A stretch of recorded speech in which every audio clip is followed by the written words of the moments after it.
HQ, and we are live. Courage, hope, and Star Trek. What I learned at SoonerCon. Yeah, today on episode 265, wow, of Trekland Tuesdays live with me, Dr. Trek Larry Nemechek, coming at you right here from the heart of Trekland through Portal 47 for some sanity, clarity, and the big picture in all things Star Trek, or in most of them anyway. Hey, everybody, it's good to see you with me here. I hope we're live. I think we're live. I've got some things to talk about today. If you're new to us today, if you are new to us, then join in. Buckle up. Introduce yourself in the chat. The chat is going to be right here with us. Boom, boom. If you're not, then you know what to do. If you're a veteran, you need to jump in and just let loose. Now, I will not get to the chat until a ways in. There we go. I will get off on my soapbox here for a minute. This is going to be a gentle but thought-provoking soapbox, if I do say so myself today. And then we'll take a quick break. I'll be right back with this week's, despite the holiday, they're here. This week's Parrot Analytics streaming TV numbers and some numbers on Strange New Worlds. And then we will get to the chat full bore. Okay, everybody? So happy Tuesday. Glad you could be with us. I do want to also remind everybody we're getting closer to Vegas. And if you are Vegas bound, or even if you're just in the vicinity, please jump in and join us for our Wednesday, August 24th, day tour with Geek Nation Tours out to the Valley of Fire, the Kirk Memorial Tour. This is Con Eve. We get back in time to kick off Con Eve events with the landing party before the big STLV starts this year, not on Wednesday, but on Thursday. So it's back to 4 days. And we are back for the first time since 2017, 2018. It's been insane. Hope you can make it with that. And also, coming up sooner than that, the weekend before, to close the centennial year of Gene Roddenberry's birth, a very special Great Birds Origins tour here in LA for 2 days, August 20th and 21st. You can catch the links for both of these on my homepage, LarryNemechek.com. Just want to put that out there. The latter, both are led by me. The latter is my own Trekland Treks production, something new, and we need 6 folks. We've got 4 right now. So much happening in Trek. Everybody is winding down. We'll probably get to some Strange New Worlds in a minute, but first I wanted to get to something that I actually could have talked about last week in some exhaustion, but I know it's no secret that this was announced earlier, but I just wanted to say again how thrilled and humbled and honored I was. I took a week off to go, in my annual week, to go back to Oklahoma, headlined by or spearheaded by the annual invitation that SoonerCon back home extends to me. SoonerCon, which the last few years has been actually produced by a nonprofit, actual 501c nonprofit, 501c3, called the Future Society of Central Oklahoma, which supports literacy and science learning and STEAM careers. So all good things. And of course, they produce SoonerCon. And about 10 years ago began a speculative fiction hall of fame, the Oklahoma Speculative Fiction Hall of Fame for Native Oklahomans who do something in the genre worlds of note. And the past group includes everyone from C.J. Sherry, Hugo winning science fiction author, to Lon Chaney Jr., who was honored by his son to pick up the award, to our own John Ferguson, Count Gregor, Oklahoma City's longtime horror chiller movie host on several channels. And into that august body, they chose to induct me. So here is my Nucleon Award from SoonerCon 30, the Speculative Fiction Hall of Fame. It really got me. They have Larry Nemechek, Dr. Trek, fan, founder, and frontiersman, which, SoonerCon is multi-genre. It's not just Star Trek. So I think that frontiersman was a nod to the final frontier, which got me a little bit. And I had family there to see it, which was awesome. Not as much family as I would have liked due to COVID, But I was very honored and thrilled and kind of gobsmacked, even to get that live, even knowing it was coming.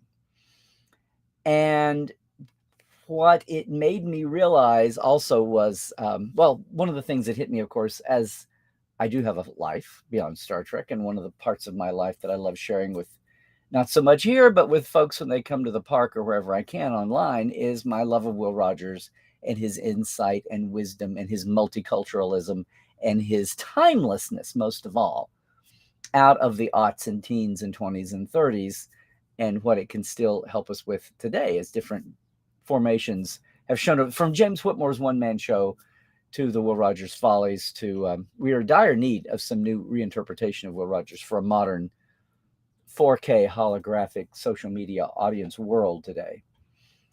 But something like the Speculative Fiction Hall of Fame for Oklahoma award came to mind was, I thought of Will in one point when he was speaking on a totally different subject, had nothing to do with himself, but he said, you can roam the world your whole life, but it's what the folks back home think of you that counts, which I was very touched to remember. That kind of keeps me going in a lot of ways. And even though Oklahoma has not blessed itself, the people in charge of the majority, I know that a big chunk, including the SoonerCon fandom, are all very activist and progressive and basically trying to live for the final frontier. And what got me about the weekend, as I said, SoonerCon's not a Trekcon. There are lots of folks there. Anime's huge. Young anime fans, and young anime female fans, young girls, young women are huge there. And one of my memories I will always take from this weekend was something that's come back to me in recent days while I was on the trip and since I've been back. I was watching outside in the hall, of all things, while the formal masquerade contest winners were being announced. And there were several categories in different age groups. But I could tell time after time after time, a lot of the younger girls, teenage girls, young women, when they were winning, they were newbies. They were hardly new at this. And there were a lot. They had several entries. They had several dozen entries. And there were at least over a dozen winners.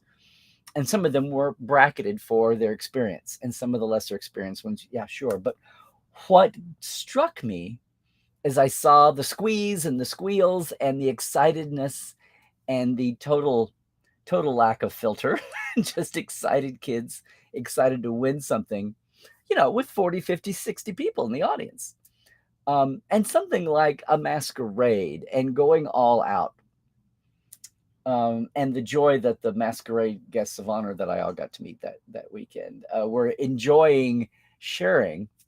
Yeah, it was cosplay fandom, and it wasn't even, it was anime fandom.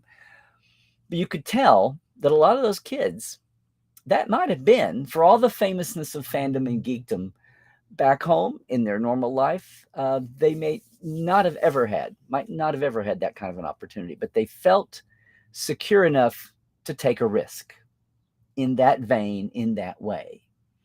It's not what I did, not what I would have done when I was their age, but then again, that was the dinosaur ages.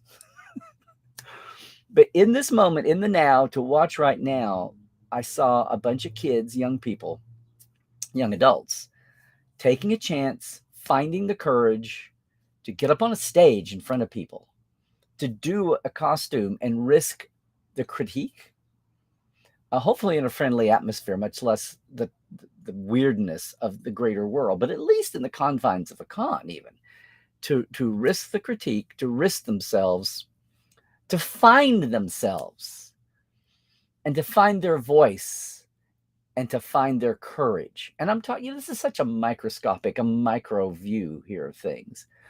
But it really struck home that in all the ways we all try to find, thank God we can find a way to find, as we grow and mature, to find the place where we can safely, and even sometimes not so safely. A risk is still a risk, even among friends, even among friendly faces. And that was about as inviting an atmosphere as you could be in. But to see those kids, finding their voice and finding themselves. Now, look, I am sure, as I said, I am sure I didn't say anything to anybody. I did take a picture of the Bruno kid with and without bucket, which I thought was awesome. And a couple that I had came who were Trekish enough, they came by the table. We're not cosplaying Trek at all, but I did go over to get to congratulate them. But, I'm sure that 99% of the people in that masquerade, despite me being a featured guest and despite me winning the award and yada, yada, I'm sure 99% of those kids had no idea who I was. I'm sure most, if not all of them, weren't Trek fans. I mean, it's going to take a few years to repair the damage of vacuum of Trek with most folks under 20 or 25. I think we're there, the Gen Zers. We're on the path, or at least we're on the path for the generation after them. Looking at you, Prodigy, looking at you, Lower Decks. We will get there. I am confident. It's one of the things I'm so happy about with the current generation. But those kids on stage, those young people on stage, finding the courage to do that, nothing to do with me. It's with where we are, and it's with fandom, and it's the powers of fandom to get them like that and get them motivated. Because, folks, fans and not fans, however we do it, we need a lot of courage right now. We need a lot of courage and hope to organize, to do the right thing. Sorry if I made a left turn on you here, but it really struck me watching them and smiling, and then realizing when I got back to the real world, of the news events of the last week, both man-made, well, all man-made, human-made, or a certain segment of human, I should say. Both the tragedy and the trauma of, Jesus Christ, our 4th of July celebrations, already not feeling the most up to celebrating a gangbang 4th of July like normal after the events of the last few days, and then to have tragedy strike that just reinforced some of the angst and anger you were feeling about the last week or so. I don't know how you were, but I just felt it was a very muted 4th of July, even before, and not just in Highland Park, Chicago, 4 different situations yesterday where there were shootings, I'll just say. On 4th of July with kids and people just out trying to have a parade and a picnic, concerts and things. So this week, as I was at SoonerCon and then came back and put off this topic till this week, this has just kept growing in my mind. It's easy to get down. It's easy to get discouraged. It's easy to just want to throw up your hands. But, and yes, it's a Star Trek show. I'm coming back around here. I want to say that, it's like fandom. We've basically been doing a lot of coasting for far too long. Star Trek, in part, got popular in the 60s because, of high school kids, college kids, and many adults. Maybe they were the silent majority all along, but folks who were not happy with Vietnam, they were not happy that there had not been more progress on civil rights of all kinds. They were not happy about the burgeoning awareness that we were poisoning the planet for. Earth will be here. Earth will be here unless we have something totally cataclysmic, unless Nero shows up really early with that damn mining drill. Earth will be here. It's what's the human ecosystem we've evolved into? What shape will it be in? All of that was an awareness for the first time really in the 60s and 70s. And a lot of that was underpinning the embrace of the hopefulness of original series Star Trek. And I remember thinking in the 90s when things were so cushy and the dot-com boom, and people would laugh about Therapist on the Bridge and carpet up the walls of the Enterprise D bridge, that are we on this permanent plateau of prosperity, the PPP? Are things going to be so cushy that they'll never be like they were in the 60s when people were desperate for hope and enlightenment? And okay, well, then came Iraq, and then came the crash, and then came the ever-widening economic gulf, and then came Me Too, and then came George Floyd, and then came the pandemic. And so it's safe to say, and now we've got a rogue Supreme Court, apparently. It's safe to say now that, no, it ain't the 90s. And of course, the 90s weren't really the 90s because all that blew up. We had the dot-com bust, kind of like Bitcoin. So No, the need for what Star Trek represents and represents versus almost every other fantasy franchise that you want to spend your spare time in.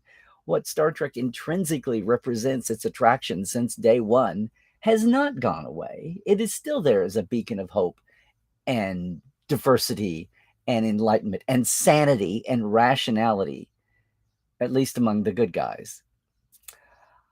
And that's why it's so amusing to me to see, this debate now. Is Star Trek escapism or is it inspiration?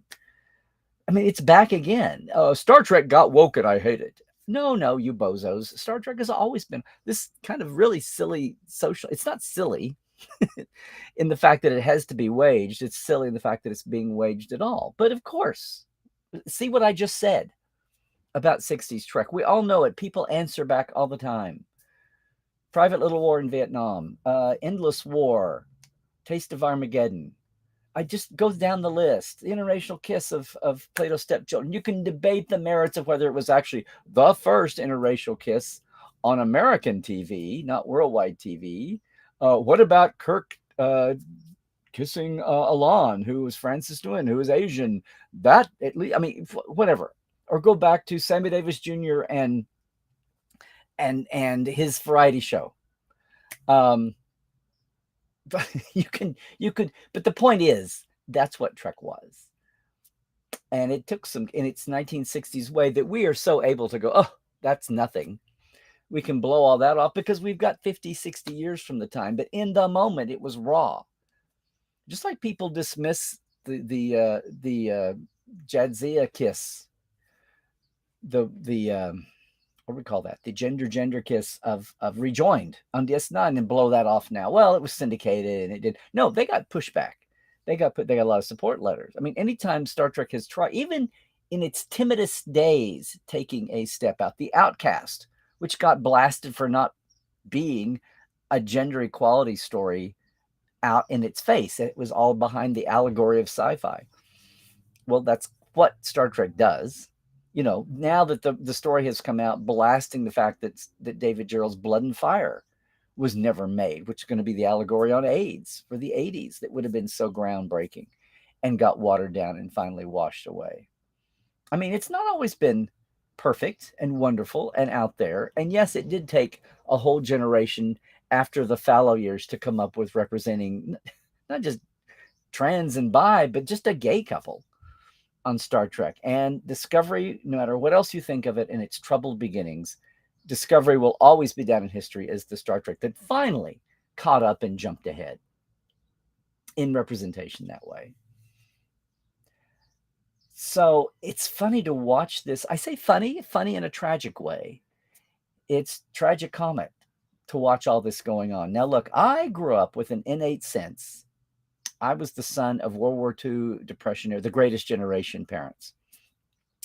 And I grew up a history buff, and I grew up with the sense that as bad as American history has been with our mistakes, slavery, unequal rights for women, and yes, gays in the gender spectrum, and the ignorance of our planetary custodianship, the arrogance that, resources would go on forever.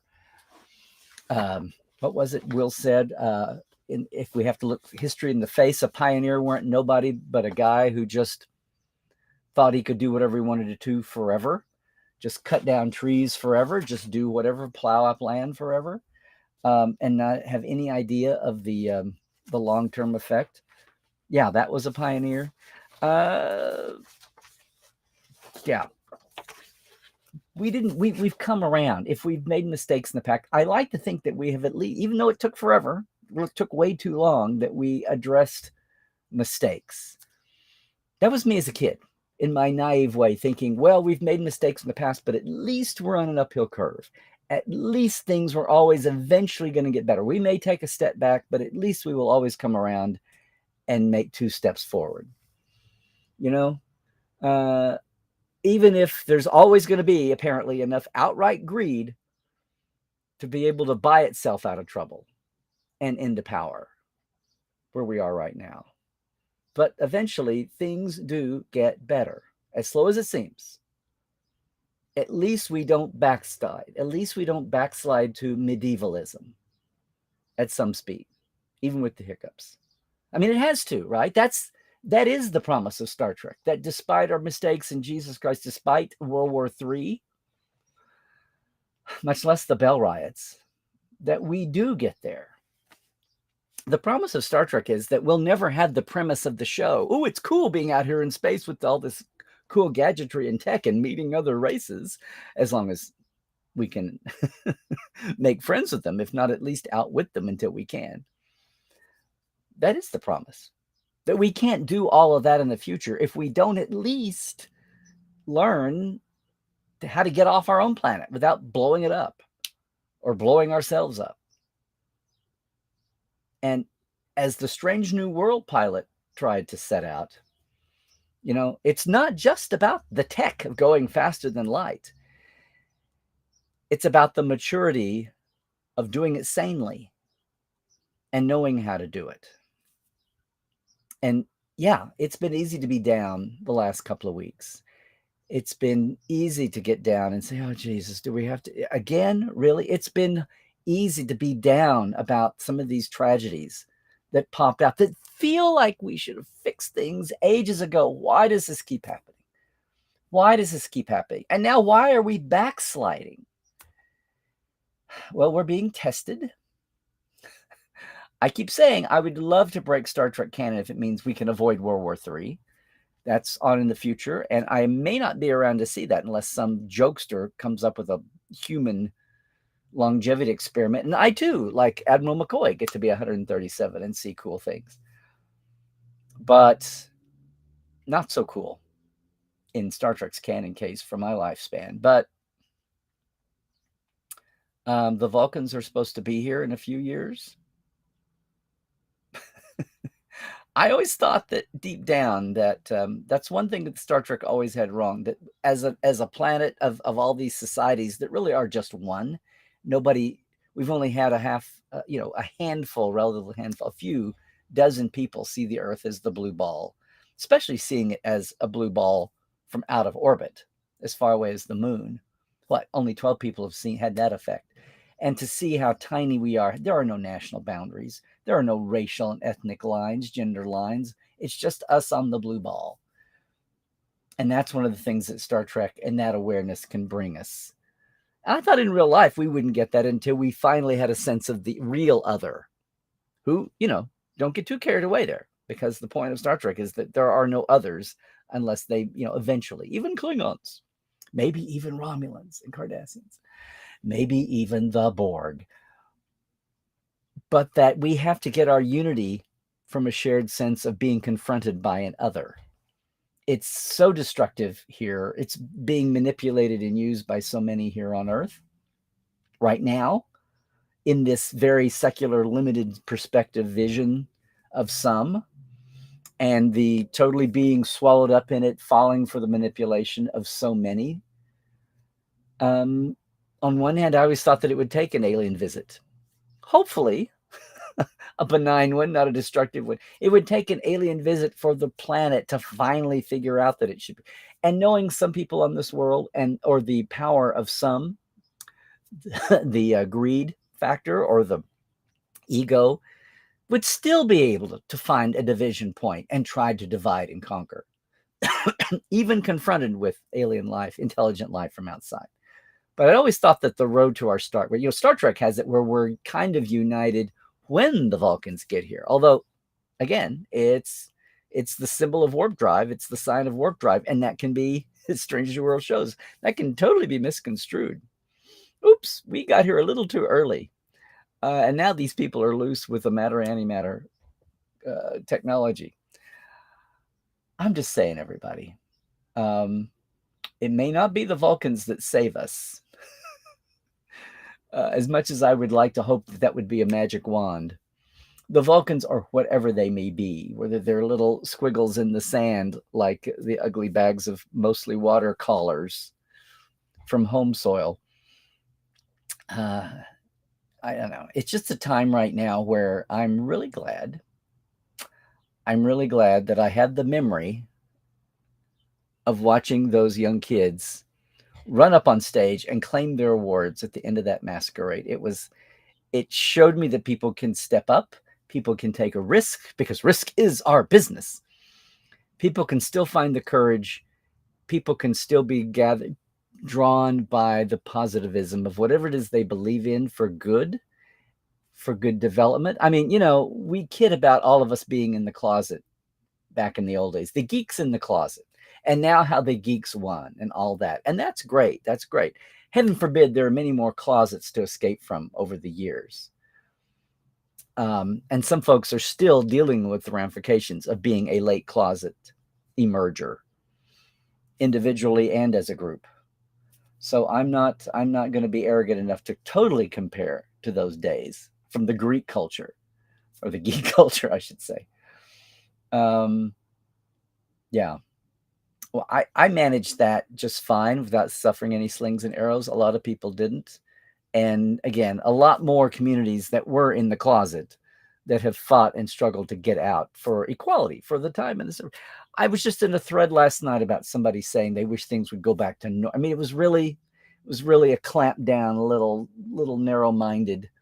It was almost sad. It was almost like somebody had just taken the screws to their brain and awareness even, and just screwed things down. And you just wanted to say, we don't know what normal is until we can see it. And if people aren't seeing, the rest of us who are even potential allies have no idea what can be normal until we see it. Well, now we're seeing it. And most people get it. Most people get it.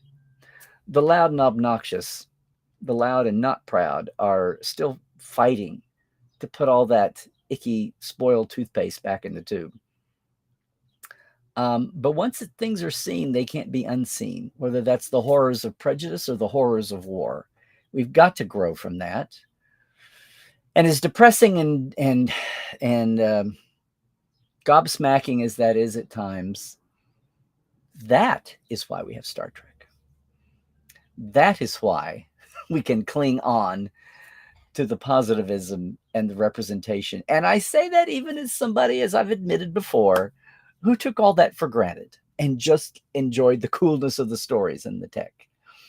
But the coolness of the stories and the world building and the tech and the Imagineering, not Disney trademark, small I Imagineering, none of that takes away from what is still baked in the cake, still between the lines, still in the subtext of Star Trek, and still what makes it different from 3/4, 90% of all other genre fiction that people feel inspired by getting themselves lost in the world of the underpinnings of Star Trek, is still exactly what those kids on stage in all the shit man-made, whether it came from people in robes or people in blue jeans, wherever it came from, that is still what we're all about. And if today's little Trekland Tuesday Live has been a little bleaker than normal, I don't know what to tell you.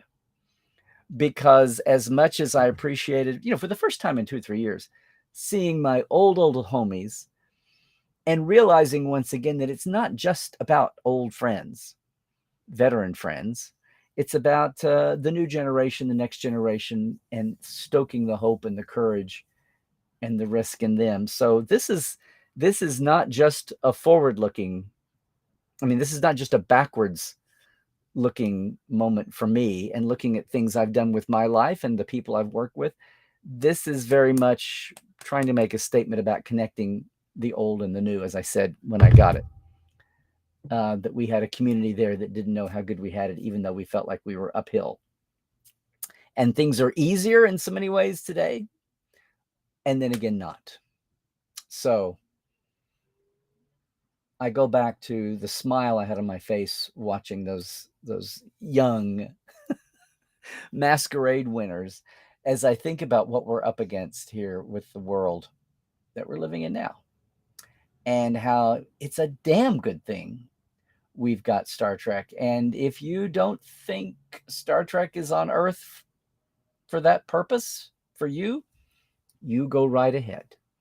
You maybe someday it'll dawn on you, but you go right ahead and enjoy it for whatever you get out of it. And maybe, just maybe someday it will dawn on you. Meanwhile, the other 80-90% of us who not only know history, but we can see what's right in front of our face, we'll get it and we'll keep using it for what we need it for.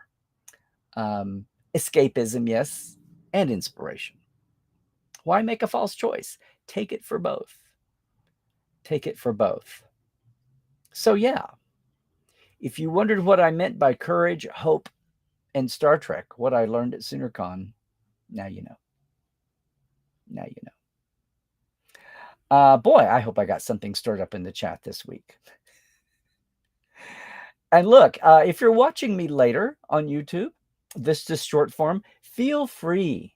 I say the chat. You've got the comment section there, even in Facebook and Twitch, as long as it's there with us.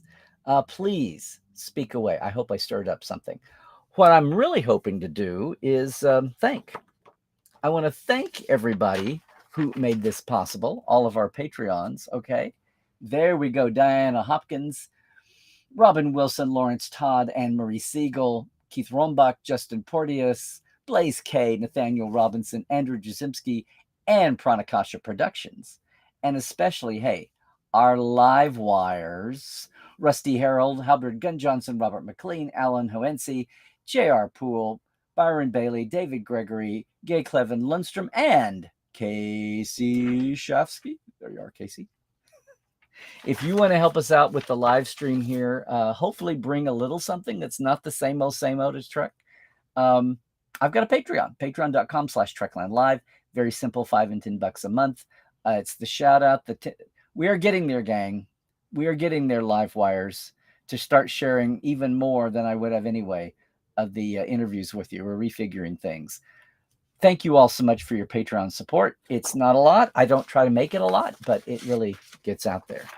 And just because they've been so kind, I do want to remind everybody that, hey, season 2 of Picard, with all the awesome production value behind it, and over an hour of bonus content, is coming October 4th, Amazon or wherever you prefer to get your discs of hard media.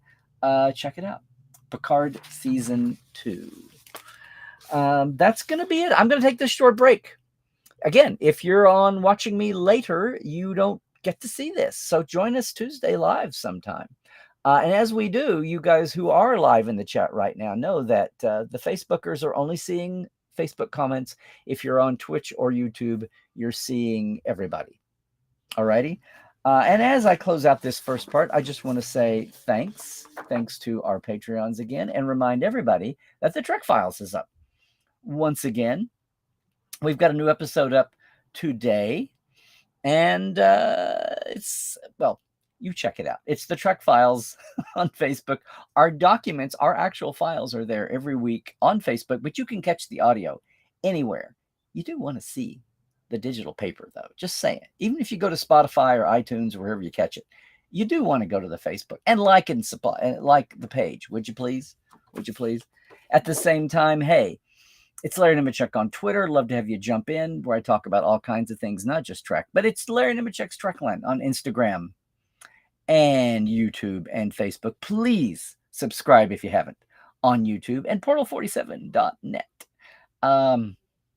It's like a minicon all year long. You want to see portal47.net, and that and the Trekland Treks I told you about earlier are what's keeping me going right now, even as we get back to work on the Con of Wrath documentary. I know, don't faint. Hey, everybody, I'm going to leave you now, especially you folks here on YouTube. But until we meet again, and I will be at San Diego Comic-Con, especially on Friday and Saturday, I do believe. And we've got Trek Vegas coming up. A lot of huge things happening at Trek Vegas this week. I'm so thrilled to be a part of. That's all coming down the line, too. Don't forget the 2 tours I mentioned. Everything is at LarryNemechek.com.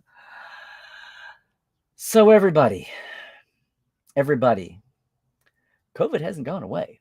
And it may be easy to deal with, but we still have lots of folks who cannot be vaccinated. The young kids can now be, but a lot of them won't be, sadly. And we've got a lot of adults who would dearly love to be vaccinated, and they just can't. So, please, stay healthy. Do all the things. And stay woke in all the ways. Check your sources. And somehow, please, trek well, everybody.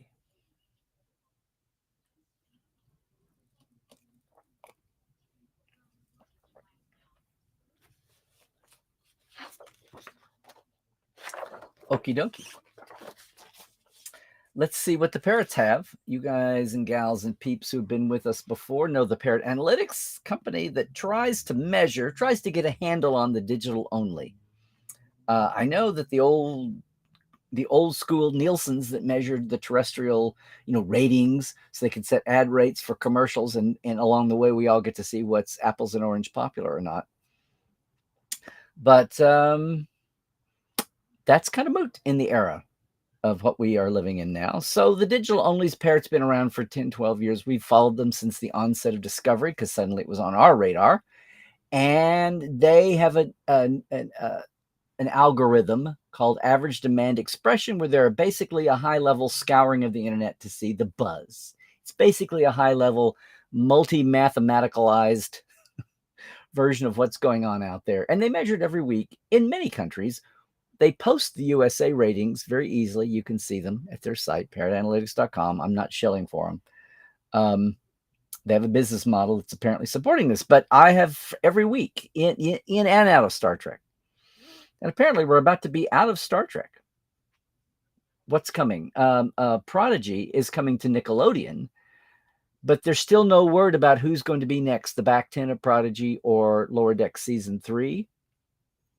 Or heaven forbid, even when Discovery Season 5 gets rolling later in the year. But there's enough to keep it going. We did the math already. Meanwhile, right now, here's what's happening with the parrots. Of the digital onlys, yeah, Stranger Things is lighting up the charts. It's at 174 times average rating, which is what Parrot does for its hundreds and hundreds of ratings. Again, this is the U.S. numbers for the week ended July 1st.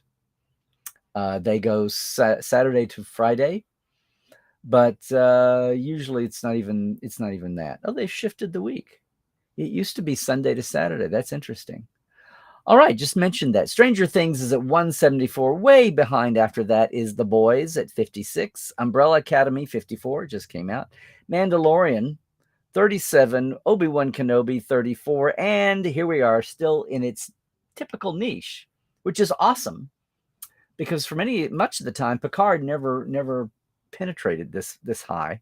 Strange New Worlds is still at number 6 with 33 even, 33.0 times the popularity of an average show. It's been sitting in that same average demand expression factor. It's been in the 32, 33, 34 range, and in the 5th or 6th of the week ever since it debuted. Well, it's debuted really hot, like in 3rd.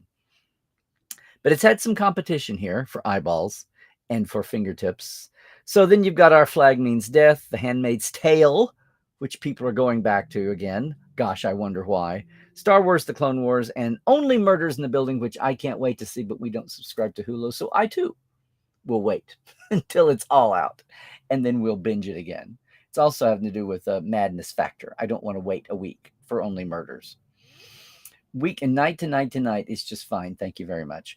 So there you go. Strange New Worlds is number 6 in the parrots this week. In the overalls, and I don't mean the Oshkosh Bagosh overalls, Stranger Things is number 1 overall with that 174 times factor. Then SpongeBob, then The Boys and Umbrella Academy out of the digitals, then Game of Thrones, Sesame Street. Sesame Street.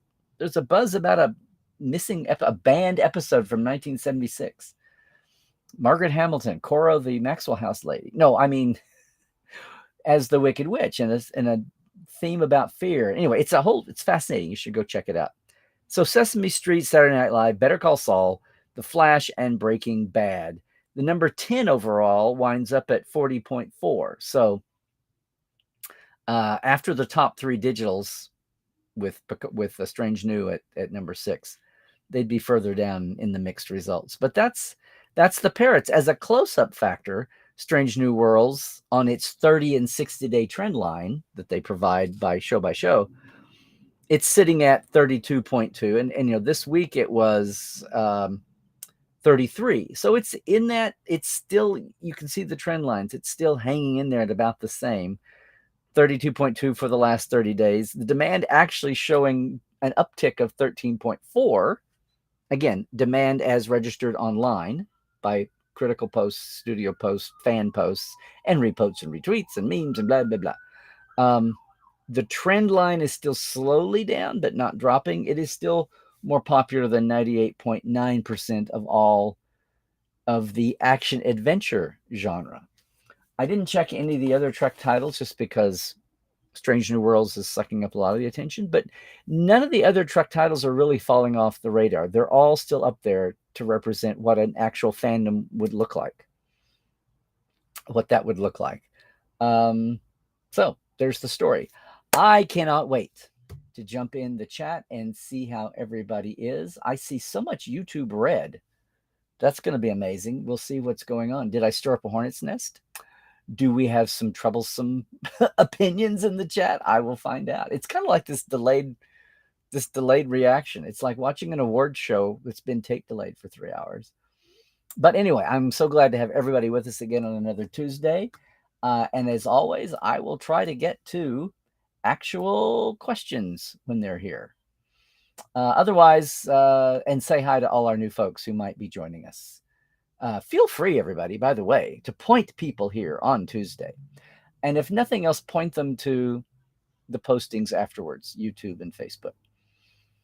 If you really want to track the chat, no one uses Facebook for archiving, but this whole chat thread is there. Well, it's not there. It's only there for the Facebookers. So the YouTubers are preserved are not preserved anywhere. I know, it's the way it is. Very funny, Christoph. A Trekland live on Tuesday almost feels unusual. By the way, for the Portales, tomorrow night American is our primetime U.S. Ask Dr. Trek Roundtable. It's another month. It's a July. It's a July. Well, Glenn, we can only hope that your meeting will be over with shortly.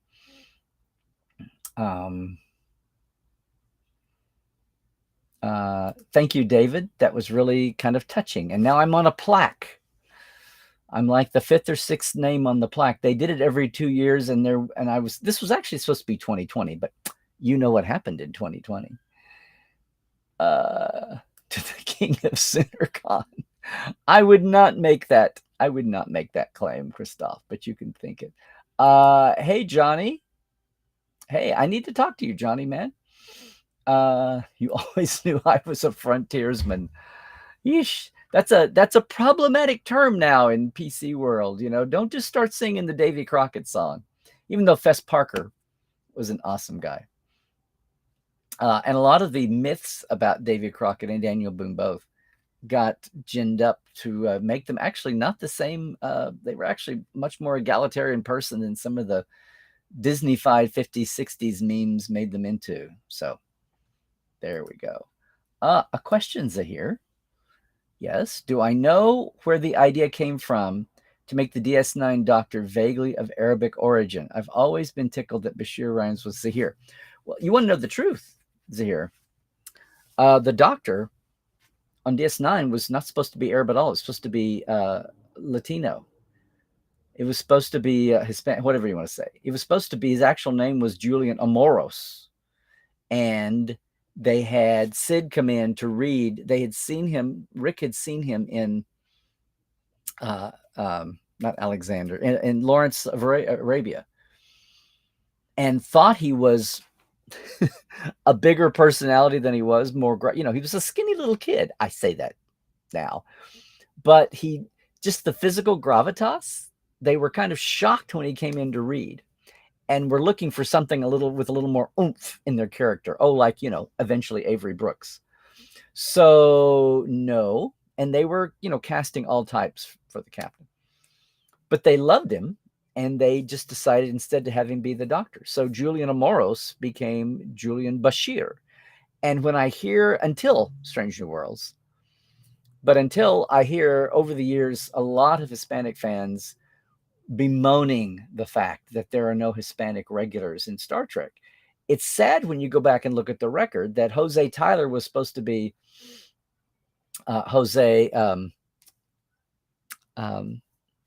Gonzalez. No, not Gonzalez. Anyway, Jose Tyler, until Dan Duryea's son, Peter, was cast, was supposed to be Hispanic. Dr. Amoros wound up being Dr. Bashir. Macha Hernandez wound up being, because of, it's always been in the casting process. So, wound up being Tasha Yar when they wanted to use Denise Crosby in a way. So, yay for Erica and yay for everybody else in Strange New. I mean, just yay up and down the line for the representation we've had since then. Question. Hello, I can't pronounce your name, but if you want to give me an Anglo pronounceable equivalent, I'll do it. Or don't even do that. If you can just put it in Anglo letters, I would make a stab at it. But I know you've been coming. And this is a good question. How many people have been to the Captain Janeway statue? I don't know. It's there in Bloomington, right? Or Indianapolis. It's in Bloomington. I don't know that there's a counter or a way to tell, unless there's a security camera and somehow there's someone is keeping track just for tourism purposes. I don't know, or security purposes. I don't live there. I know who I would ask. I have 2 or 3 suspects to ask who's keeping up with the Janeway statue. But it's only been there, what, a year and a half, 2 years at most? I do not know. It sounds intriguing why you're even asking, but I don't know.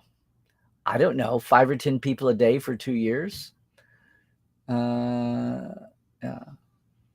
And thank you, Captain. You're with us today as Doralta Trekkie. Heyo. And hi to everybody on Twitch. Yes. Yes, there you go. Amoros. Yes. Thank you, Zahir. Okay.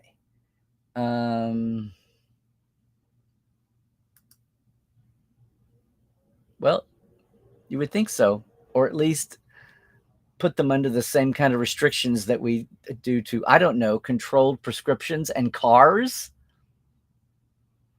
I know. Other things that can kill people.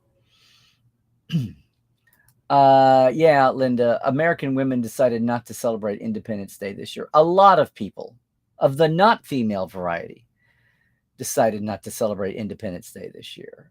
A lot of people.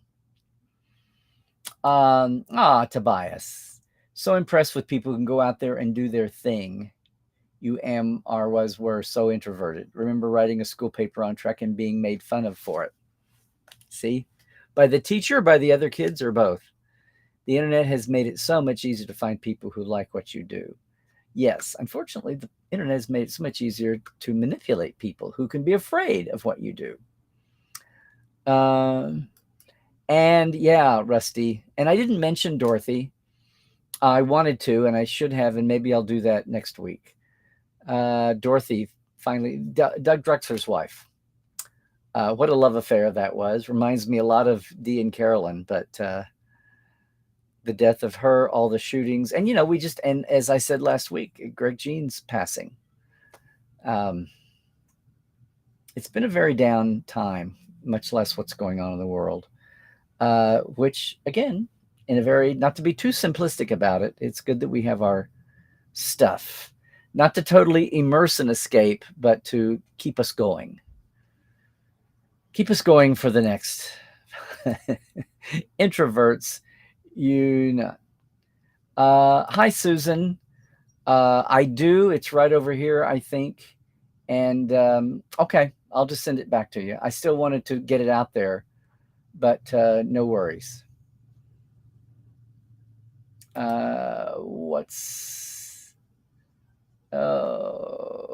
Introverts unite. Yeah, an oxymoron. Linda, thank you. Don't put me on too high a pedestal, though. There's lots of other folk out there who are trying to do the same thing. Hey, Moonchild. I think I know who you are elsewhere, but thank you for being with us today. I think you've been by before, despite the topic you're pointing to. See, we're not there yet. And we have had times in our history where we thought we were. You should go back. Speaking of Will, go back and read about, the old social media in the Depression days, in the Great Depression, when things were so despairing, and you felt like some people were taking advantage, and the world was falling apart. And then you saw the fascists on other shores. You saw Mussolini, then you saw Hitler, and maybe you heard what was happening with Stalin. Well, I don't think we even had the worst of it yet, but you had Americans. You had the America Firsters here, and you had Father Coughlin. You had some really right-wing radio preying on people's fears, and people were worried about the state of democracy. Huey Long coming at it from the populist radical left-ish, even, or just national. I mean, you had a lot of voices, and Will was trying to calm and also kind of poke fun at everybody and keep everybody sane and on the narrow, even when things were so bad. And then, of course, we had an all-out civil war before that. So it's not like we haven't been here before. Maybe we can still pull out of this dive. And yeah. Of course, Star Trek predicted that, but the big onus there was we know about Econ, which was supposed to stand for the Eastern Coalition. One line in First Contact that didn't get cut.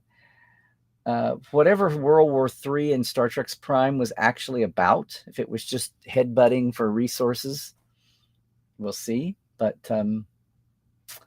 what are you saying here, Duralta? Oh, Star Trek is not escapism and it's not inspiration. It's both. Inspirism, escapanation, escapation. Yeah. What are we saying here? Too funny? I'll take too funny. Oh, similar chat with another introverted friend yesterday. I said wallflowers and introverts unite, then break apart and silently observe everybody else. Yeah, does that mean we get World War III? Could we get Vulcans without World War III? Well, that's what I hope for. I keep saying, if there's one time we break canon, there's one time to break canon. It's like, can we avoid the whole World War III thing? I would almost say, can we avoid the Hermosa quake in 2047? But that supposedly isn't man-made. Or is it? Yeah. Okay.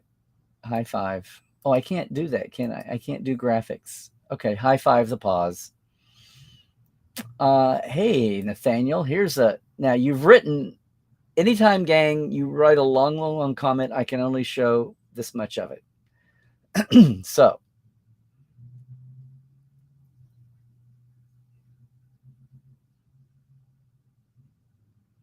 interesting point, Nathaniel. Those same kids have access to the network that catered to them when they're younger, Disney.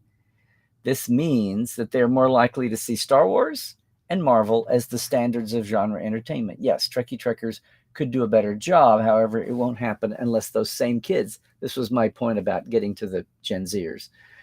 It won't happen unless those same kids have access to the shows. Their parents aren't going to subscribe to Paramount in a whim. Star Trek needs to be present either on network TV or part of a larger paid entertainment provider.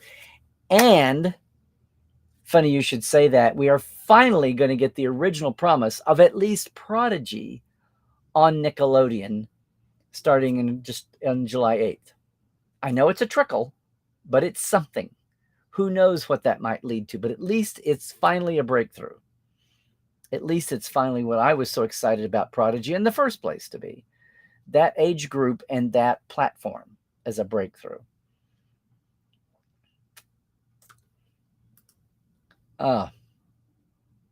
You should say you chose not to celebrate since you lost the ability to choose freedom. What are you saying? If a dude had come up to 6-year-old you who just saw the wall coming down and would have said, enjoy the next 20 years, after that it's becoming awful again, yeah, you would have laughed and said, no one can be that stupid of throwing all that we managed to do away. And after 9/11, they did it. Yeah. See, guys, I don't blame you for being pessimistic. It's only going to get much worse before it gets better. Some time and distance and organizing. It's just a matter of, is the pendulum swing going to be 10 years or be 30? I'm just glad that, young people have a lot of energy. Not to say that the rest of us don't. Greed, why else? Greed and the same joy that the internet has brought for information and connection has also allowed even more people to be manipulated by the folks who used to stay under their rocks and mumble to themselves and now find that they have willing participants on a unified theory. How do we know the Vulcans aren't here already? Very true. Very true, Andrew. We did get Velcro, supposedly from NASA. Yeah. This is true. Pump gun to the chest, or as we saw in the Mirror Universe on in A Mirror Darkly, and some have said that that's where the Mirror Universe started, with a shotgun to the Vulcan ambassador landing. Oh, that's awesome, Moonchild. Star Trek helped you to come out. Well, how long ago? Years ago or recently? I'm just curious for measuring the impact of Star Trek in individuals. There is that guy who was injured by a mechanical rice picker. Yeah, but that was a very small joke, Brian. Looks like I got things stirred up though. If the Vulcans were here, they would have blown up Earth Vogon style for the galaxy's sake, after getting the mice, dolphins, and a few more animal species to safety. Yes. But then I guess that means that the Romulans would have won, huh? Oh, kids. I didn't even mean to go there, but wait till you see this week's Strange New Worlds is amazing. I have one red flag critique of it. Other than that, it kind of blew me away. Things kept getting knitted up as they went along, except for one thing, and I have to go back and rewatch. Meanwhile, Rose says, even in the Star Trek universe, everything is far away, everything is a great, happy, wonderful, but on Earth, everything is the mirror image of that. Okay, maybe I'm just backwards from what you're saying, but I get the gist of what you're saying. Yes.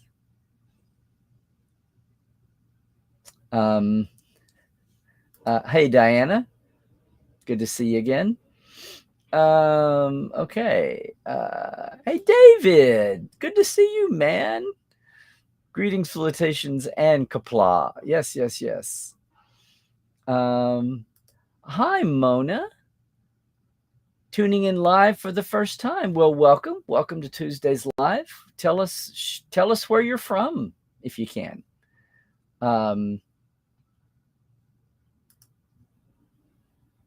Christoph, you've lost optimism. You try not to bring down the mood of communities like this, but it's getting difficult. I know.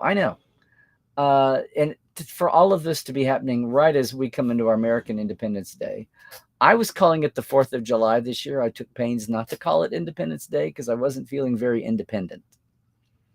And I wasn't even a woman. It was like every day. I mean, if you're a citizen of the earth and we can't regulate, if the Environmental Protection Agency can't protect the environment, I don't know. Or, good point. Optimism, Captain Optimism. Yes. But awesome. Thank you, Mona, for joining us. Okay. Thank you, Christoph, for explaining back there. And thank you all for welcoming Mona in. Let's see. Amid our moments of... Oh, look, my plaintive cries to join us live on a Tuesday are working on the after. So, Mona, thank you for finding me online, and thanks for following my directions, my orders. It's nice to know some things actually happen according to plan at times. Hey, Tobias, this is awesome. I guess you're saying this for the Facebookers. Yes. It is a different show there, and all that. Hey, Scott. Good to see you, man. It's been ages since we saw each other live. Years. If we blow up the Earth, will we make it to the stars first as Trek, or eventually deal with those damn dirty apes? Yeah, you got to cross the streams on me here. Mm-mm-mm. Looking for Picard season 2 in Blu-ray in Germany. Is it there? I have no clue about the. Thank you. This is a public service announcement from Christoph. Thank you, thank you, thank you. Maybe I should do this for take your idea and steal it and use it for Instagram. Maybe that was. Oh, Zahir, you're bummed out because your niece is sick and nobody in her circle has Paramount Plus, so she doesn't get the healing touch of Star Trek. Mm-mm-mm. And you're thinking of buying. Oh, that's a major step for you. It sounds like then. If you're not fond of the artwork, it's just another art style. But okay, to each their own. Idic, idic. I get it. I get it. Oh, you're there on Twitter and Facebook. You just don't always comment. Okay, Mona, will you shatter that ceiling, that glass ceiling today? Yes, and may your niece get well. Janet's been watching a lot of Jane Austen. So let's all talk about health and the weather. Hi, Sophia. I was reading a tweet from somebody in Portugal just the other day talking about being young but feeling like they had to leave after they left college, after they left university. And I thought of you. So I hope things are well. We've been on different days. So they're there. And of course, it's always there on YouTube to go check it. Hope all you YouTubers that I'm seeing, all this sea of red, I hope you're all subscribed on YouTube. I think you are.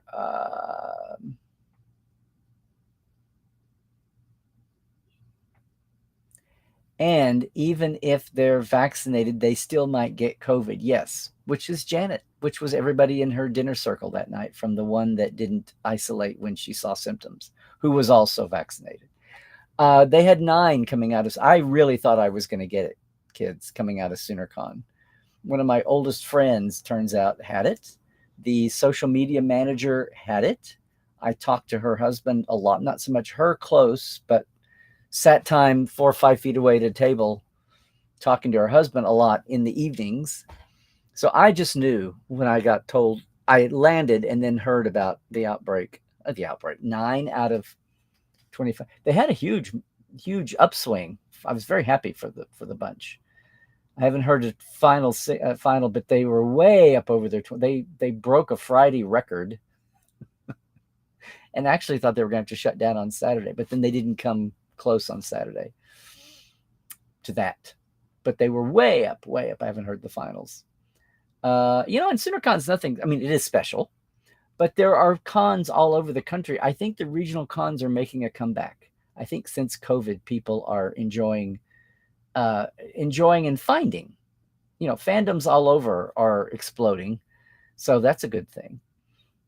And the regional con's a good place for a lot of people to get their start, like the young women I was talking about, the anime masquerade cosplay kids. Rose, you think everything's going to help the moment you're scared to watch because it's bad, depressing, death, always sad news. But I love it. TTL, thank you, Larry, top chat. Oh, Rose. I started this just to find a way to master the new media and get what I wanted to say out there. I didn't ever think about it being as therapeutic. And I don't have a psychologist sharing the screen with me here. So whatever we can do to help with everybody's mood and whatever is great. Let's see.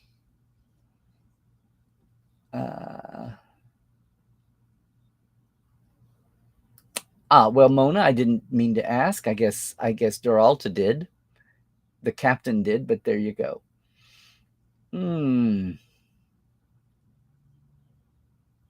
Okay, well, we got this big age thing going on here, so I'm not going to drown everybody in there.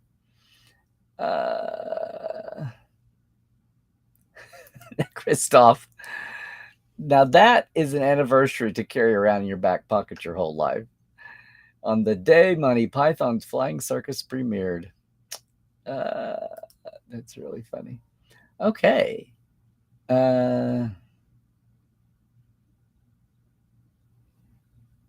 Okay.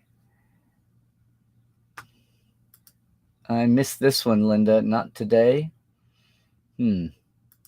Although with some of our topics, it's just as well. Larry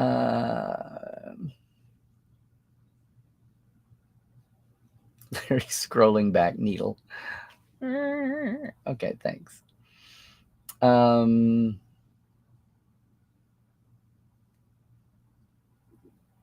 Oh, it's fine. I will take a good word anytime. There is no timing.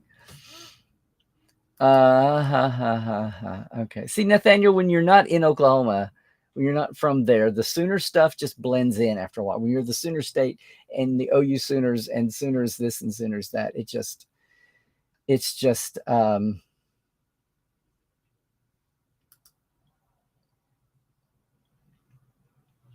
Tobias.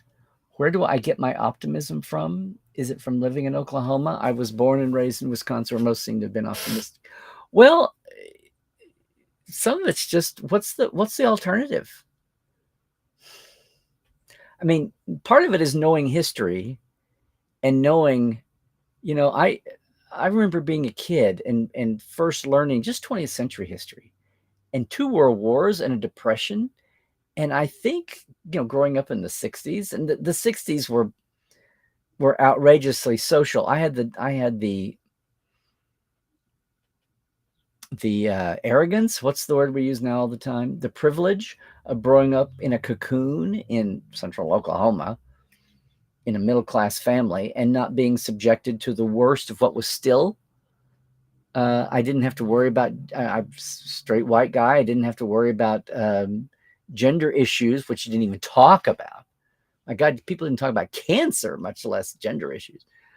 So, you know, wasn't a person of color, was just kind of middle class, kind of insulated from things. But then when you know John F. Kennedy was shot when you were little, and then bang, your grade school is interrupted by Martin Luther King and John F. Kennedy and the Chicago riots, and then Vietnam getting worse and worse and worse, and then oil spills and feminism and women burning their bras. you kind of grow up knowing that, you know, the world is there, but just kind of knowing that it was even worse at times, that crazy people, you know, the Edith Keeler plot that Hitler didn't get the A-bomb resonated so much with me as a kid. Oh my God, what if that had happened? You know, and the depression, and we didn't have to live like so many people didn't, to look at the Dust Bowl. And our agriculture has gotten smarter, supposedly, and we don't plow wrong and lose half our topsoil and starve out our farming. I mean, so many things. It was like, oh, look, here's the horrible things of history, and we've learned from there. Oh, we're so smart. We've learned. And that's what I mean about that childhood innocence, naivete of thinking, you know, sure, there's things to fix, but we will eventually get around to fixing everything. And that's what's been so, the realization hit me in the 80s that there were some people with long memories who weren't happy the way the 30s came out, and they wanted to go back to those times when 2% of the world controlled the other 98% in whatever way, economically or with their rights, with their own autonomy. So yeah, ruling through ignorance and fear. Davy Crockett King. So Tobias, to answer your question, I've just it's been like, well, what else? It's down. We give ourselves time to be down. Don't fake it unless you fake it till you make it. You know, take that in. That's what I did not feel like so many. I didn't feel like celebrating our Independence Day. The last 10 days, I've just been trying to go, oh no, it's about more than women. There's all kinds of things that have been under assault. Throwback to the 1900s. So, but it's just like, okay, there will be, this is human nature. There will be a pushback. It's maybe the first pushback. It started in the last 10 years. It's going to grow. It may just be a generational thing and you have to wait for an older to die off. The sad thing is that some of that is percolating down to people in their 30s and 40s, and it might not be quite so generational. Sometimes you have to get to the darkest of the dark before you get back to the light. It's just the worst of human nature and humanity. Yeah. And that's why you can never let go. You can never let go. But it helps.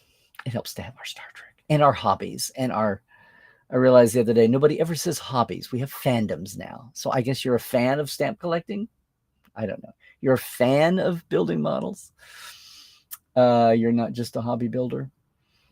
Yes. Davy Crockett, King of the Wild Frontier.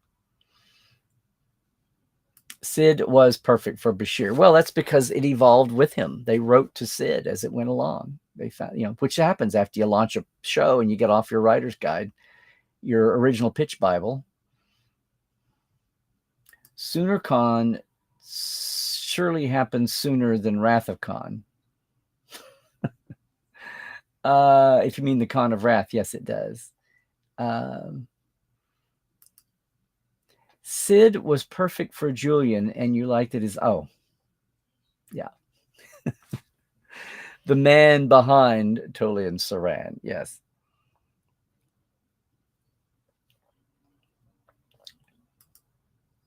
There you go. Thank you, Christoph, for doing that. Thank you. Totally not enough Latinx representation in Trek. Nothing in Trek. Yes.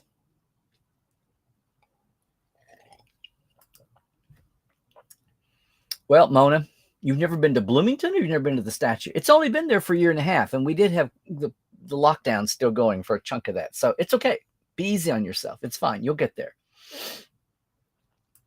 Yes. Duh. I was not even thinking about Chris. Yes. Cristobal Rios. Santiago, yes. And even though maybe he'll be around for audiobooks and comics and things if he's not actually physically in the third season of Picard. Oh, yes. You can Google it.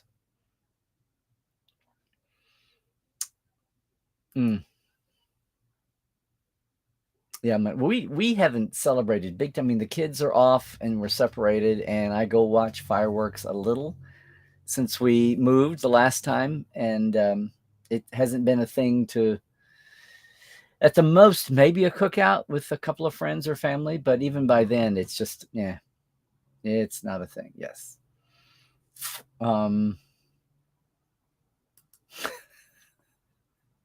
Sophia, you told someone at school you love space. You loved the future. You loved everything that was romantic. John F. Kennedy, right?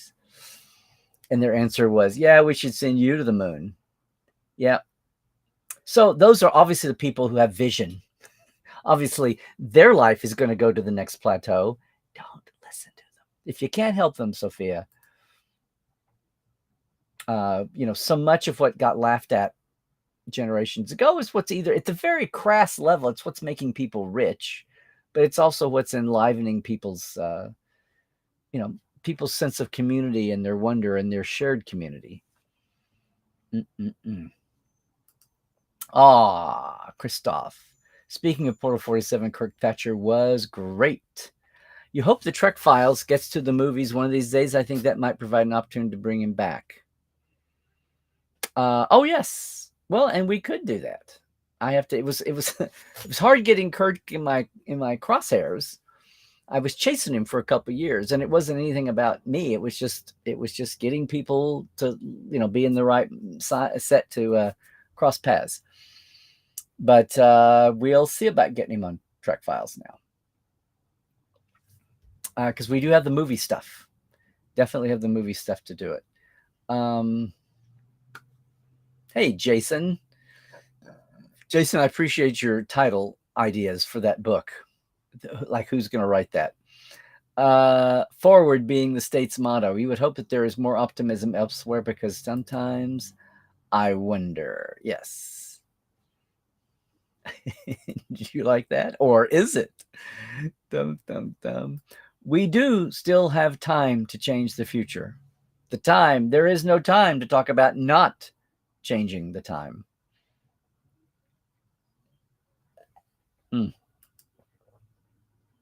As with everybody, Captain Duralta, I am sorry for that.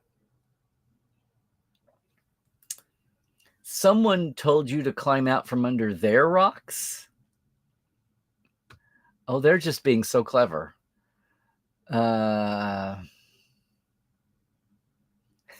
Christoph.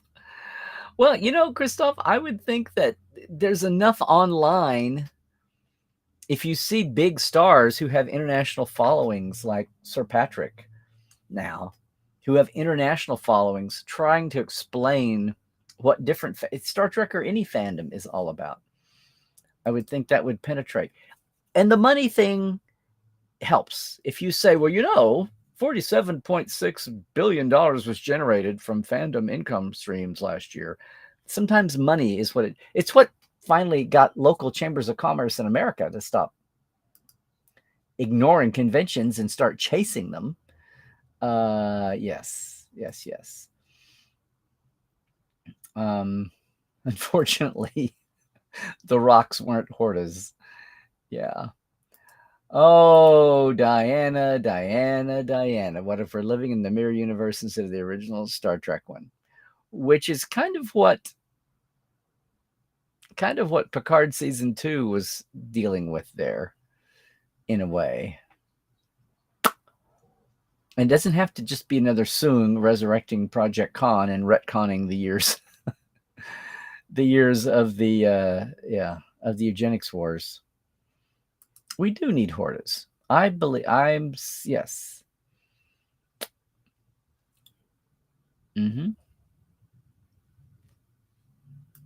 Well, at least in your case, Sophia, you've got family. Some people don't have their family, and their found family is who it is. So you've got somebody. Depends on sometimes the nature of the work too. At least one person, at least one work buddy. I had the place I worked the longest in an outside the house situation back at my newspaper. I had one big time fan, wrote Beauty and the Beast fan fiction, an editor. I had one big time fan and a couple of other armchair fans. One of those armchair Trek fans was a big Doctor Who fan. So, who was the one who got me to figure out what Doctor Who was about after the world at large had not done right by it. Yes. Oh, Diana, maybe I will forgive you. It was so good to see you at Sooner. Yes, please do, and share it with others. Yeah. What's the point of having an environmental protection agency that can't protect the environment? I know, but I'm really tired of Independence Day, the movie, being the banner for our Independence Day. I'm just really tired of it. The movie's fine. I didn't go see it in the theater. I didn't see Independence Day until I saw it later on. I just was not excited for another alien invasion movie that we win in the end. Yeehaw. And I know it was big and sprawling and had 1 million people in it. I know Brent was in it. I just never was excited about Independence Day. I know it had all the striking visuals and yada yada. But it's like, oh yeah, that's right. Somebody feels like they have to watch Independence Day because it's Independence Day. But you know what? You do what suits you. You do you. And I don't mean that sarcastically. Heaven forbid I tell anybody what movies to watch on Independence Day. Interesting, Nathaniel. The Latinx, you're putting it on Facebook. Yay. The Latinx Americans part of a longer standing problem. There were no regular characters who were African American until Cisco. Uhura? Don't you mean? Producers constantly prefer to write multicultural characters from... See, it's too long. Right? Multicultural characters from another part of the world rather than minority characters. Oh, you're saying Uhura was from the United States of Africa. Well, that was trying to make Star Trek look global, not American. The whole point was not to have it be just American. You already had an Iowan and a Georgian. So with the Vulcan, you had somebody from Asia, somebody from Russia, you had Japanese-ish, a Russian, and someone from Africa. That was the idea. Hopefully you need both. Hopefully Ortegas will turn out to be a Puerto Rican New Yorker.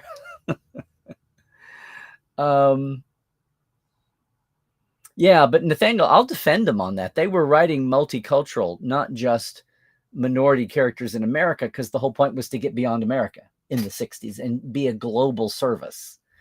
Even then, I can critique it as just being global and not being interstellar. What's the point of representing the UFP if you've only got one alien? After 100 years and you only got one alien? That's why I got in a debate one time of whether there were other aliens, whether Spock was the only alien non-human during the original series. And my headcanon wants Maurice and Arex to have been there before the animated series got them on the bridge. And we will see what tweaking Strange New Worlds does. Obviously, Hemmer, R.I.P., was part of the Enterprise crew even under Pike. Hi, Matt. I like a man in a pink suit. Oh, you mean this? This is a shirt, but okay.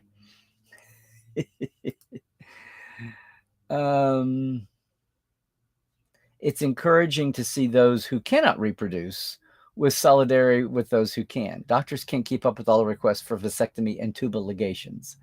Yes, and you know what? They make abortion a woman's issue, but if they're in a family with 2 kids and don't need a third, and it was an accident or it was failed birth control, or if it's totally about her life and you wind up with a widower and 2 kids, what does that help? It's just insane. It's insane. It shouldn't even be for exceptions. But even to go to that far, the logic, just the rationality escapes those. Yes, damn those damn dirty apes. And hi, Matt. Yes. Does anyone else think the Ortegas and Pike chemistry is some of the best we've seen between pilot and captain? We didn't really considering that there was a captain every 5 minutes on Discovery, and La Serena. Picard has not been typical. Enterprise was a little ish. There was differing captains and helmsmen. If you say it was Cisco and Dax, kind of ish, but that was a relationship from beyond that. Janeway and Paris, ish. More like an aunt and oldest nephew than anything, maybe. And then you've got Picard and the rotating helmsman after Wesley and and Kirk and Sulu, but they don't pal around. But that was the 60s, so it probably is. That's a good point. If you're looking for categories, that could be.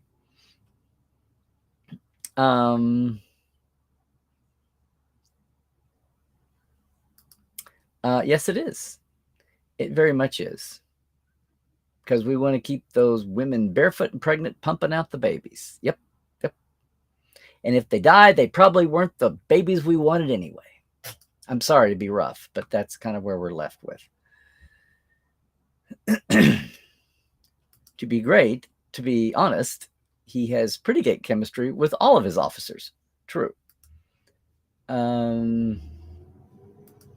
Oh, thank you, Mona. See, this is what tracking does. Before the COVID, before the pandemic, tracking was what got you here. So thank you for letting me know that. Now I have to let Ryan and Melissa know they owe me one. Oh, no, not that. Cool. Well, thank you for coming over from the Seventh Rule community or wherever you found them over there. Virtual Trekland, I guess you said. Yes. Yes. The banter, basically, between Pike and Ortegas shows that he has a lot of trust in her. Yes, it's the subtext. It's the subtext. And when is Ortegas going to get a spotlight show? Well, apparently not till second season. She's always around the edges. And the fact that she was sharing so much time with Chapel going into the whole T'Pring Spock was interesting. That may have been her, aside from her swashbuckling in Illyria, that may have been her biggest actual chunk of role to date. Would it be? Aside from the fancy fly-in that she does.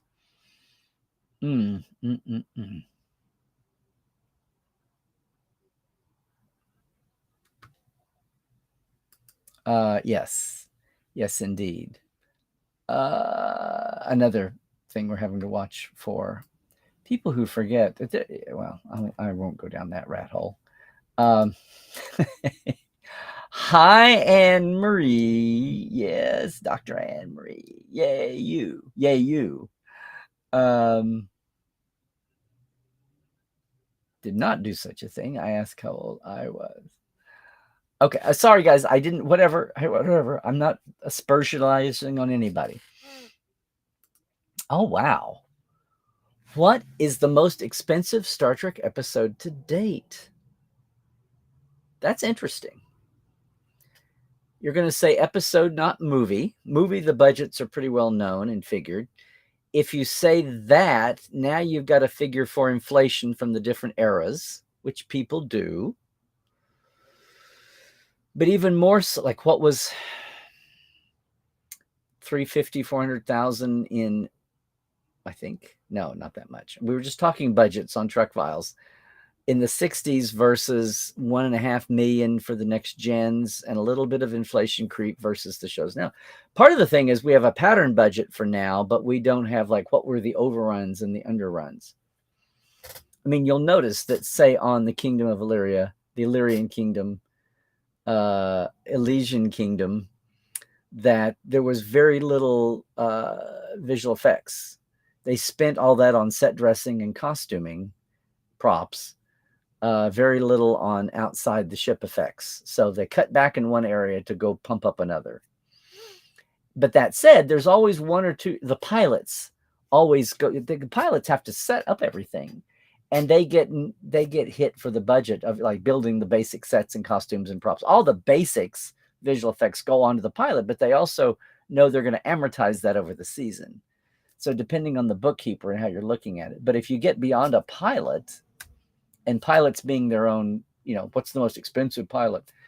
If you get to the rest of the shows, a lot of times they try to make up money out of the gate if they went over. That's what happened. That's what crippled DS9.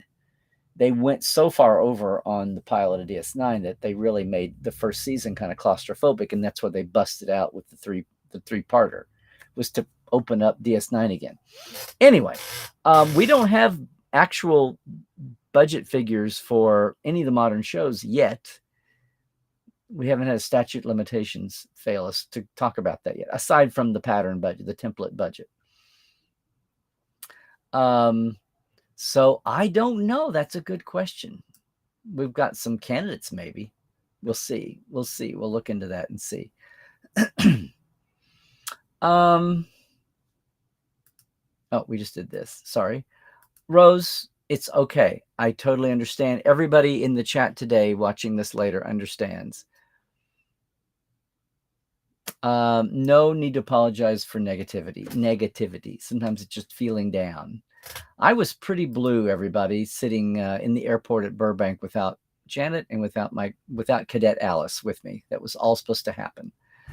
So, in fact, that was the most down I'd been in a long time, and that was before the avalanche of crap, which is big picture, but the personal down. And I knew once I got around other family and fandom and all that, a lot of that would go away. But some of it just tended to reinforce the fact of it. But, the optimism of maybe we try this again, that's what you hold on to. And those are some themes that are part of Strange New Worlds. That's where I miss having my old partner from Life Support Live to bounce some of this off with recently.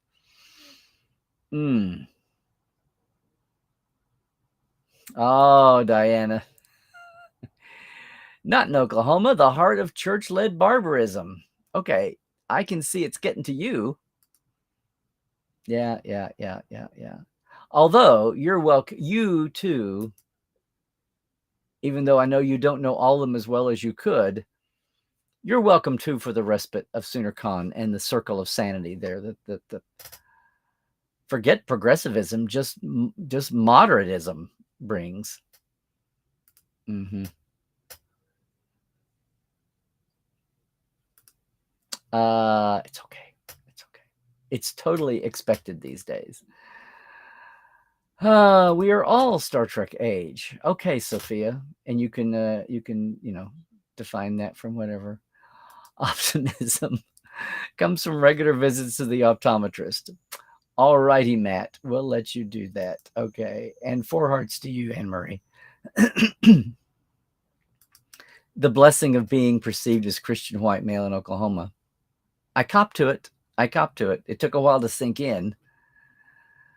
A lot of time, I remember being in college in Ada, and somewhere on some rural part of Ada, there was actually a cross burning somewhere. And it was, and we were thinking, oh, that's so old hat. Really? That's so throwback. Really? We're so modern now. The naivete of youth. Naivete? I can't talk anymore, guy.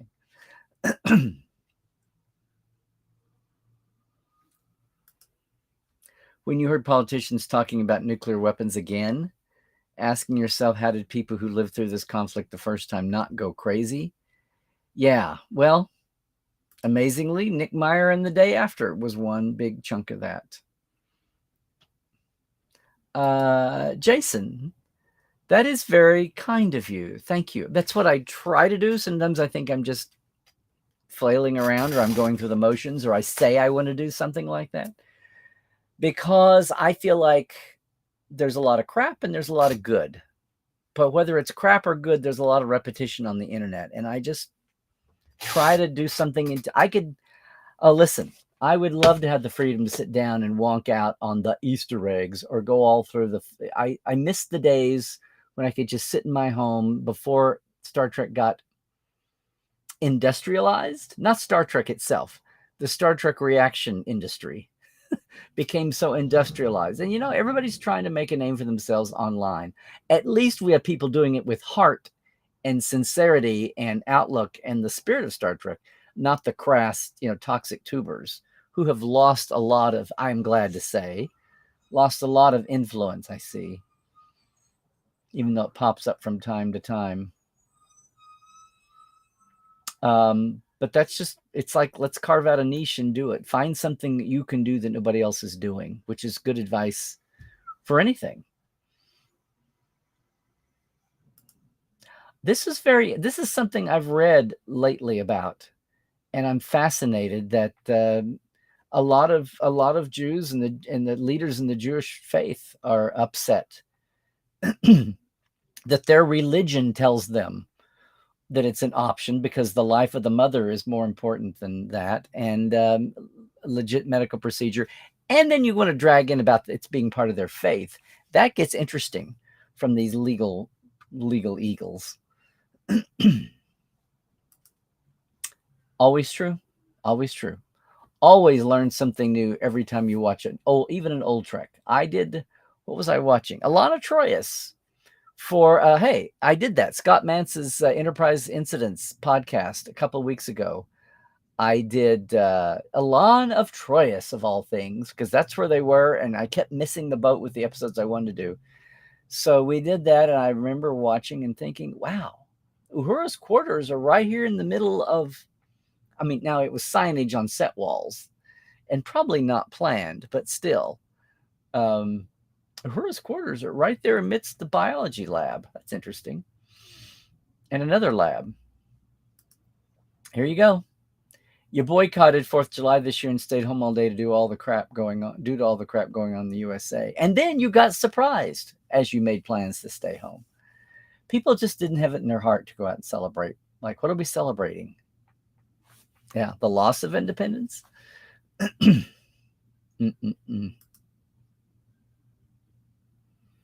Oh, Linda. Okay. Watch who you're putting up on pedestals, though. When I was a kid in like 4th, 5th, 6th, 7th, 8th, 9th grade, I did. And then I settled into just American stamps. And now people don't even use stamps because everything is email. I know. It's funny.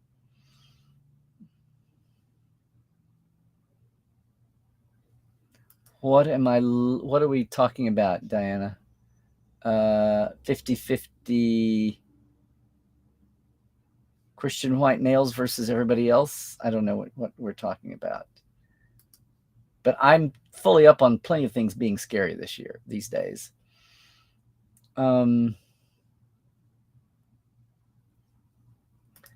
Yeah, that's really black humor, Christoph. A little nuclear winter could go a long way, or an asteroid impact could save the climate. I don't have to thank you for every comment. Okay. Well, I bet you could Google it, Mona, and I bet you could find your way right there. And if not, I know people who could direct you right to it.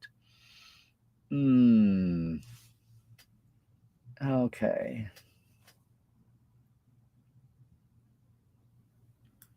Hey, Christoph, I brought up audiobooks. Do I know of any plans to create more audio dramas? Any infos and success of the one they did? I think it did really well. And I can't remember now where I heard this, so I hope I'm not giving something away. But I thought I saw someone talking about setting up the infrastructure to support more audiobooks. Not audiobooks like audio versions of novels, but new audio dramas. Yes, audio dramas, you said. And I think if you think about it, we have so many series now and so many casts and so many writers. We have so many actors out there who the time with their character is so limited, or it's gone now. In the case of the Picard cast, most of them. We have so many folks like that who are out there who would love to be, and with gaps still to fill, and could do that. And if they're not, it's like the place of novels through the aughts and before. If there's nothing going to be done new with those legacy characters on Voyager and DS9 and Picard and TNG Enterprise, then do something with them in another form, which exactly is the topic of my panel for Comic-Con this year. Something a little different with panelists. So I hope we get it taped and get to share it.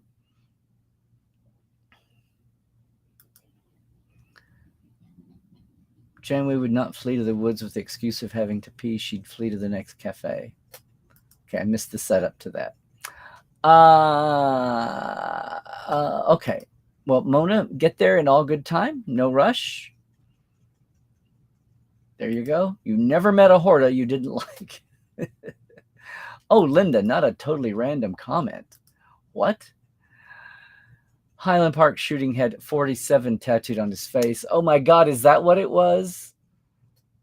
Oh, as far as I know, it came from, Jesus Christ. Really? Shit. It doesn't have any significance that I know of. It started as a joke at Occidental College on a statistics professor with his summer school class and became a campus thing. Totally innocuous. Something like 42, but it was 47 and it was before Douglas Adams. And it came to Star Trek through Joe Menosky and then, etc. I hope this doesn't sour it. The way the Nazis totally ruined swastikas. Well, swastika was a German word, but the crooked cross had been used by cultures around the world, from Hindus to Norwegians and to Vikings to Native American cultures, just as a symbol of stars. And they totally ruined it until some of these cultures, years will go by and maybe they can reclaim it. There's a Hitman franchise with that. Ugh.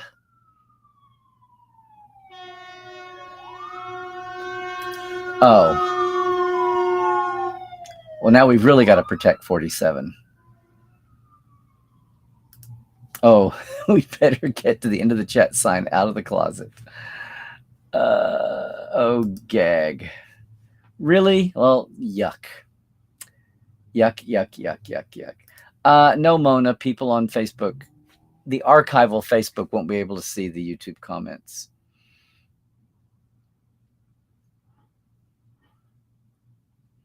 No, I tell you, hey, you are totally fine to enjoy Independence Day. And yes, you have a little bit of national pride from Roll. So obviously, I am not telling anybody not to, I'm just saying my own thing. Saying my own thing. Wow. A real question, Jason. What was the first utopian, optimistic science fiction TV or comic series or movie before Star Trek, if any?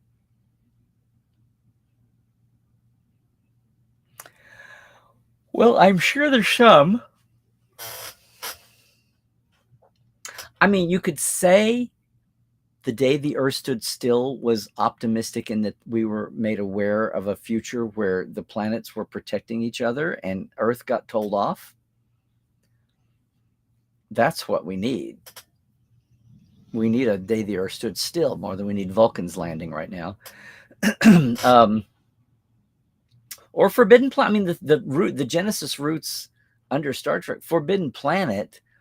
The implication, you have to dig down deep into what's the implication of, but it's the same thing as Star Trek. If there's this, they look pretty waspy for the 50s, but if there is a ship beyond Earth that's got this high tech, obviously Earth didn't destroy itself, and they're out exploring, and they're not particularly fascist, they're checking on colonies, and so they all seem to have a fairly decent moral code, even if they might have some blinders, about shoot first, ask questions later at times. But yeah, maybe that. As far as TV shows, some of the simplest, some of the kids shows, like Captain Video or Galaxy, not Galaxy Quest. What was Cadet Happy? I've gone blank, gang. But some of them were like Star Trek Light for kids, even though it may not have come screaming in the PR promotional. The most optimistic science fiction series ever devised for TV. Even if it wasn't on the nose, the implications underneath it might have been that.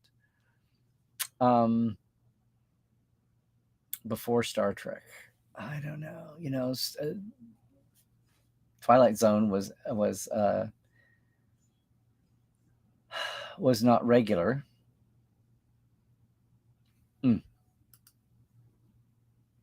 Good question, though.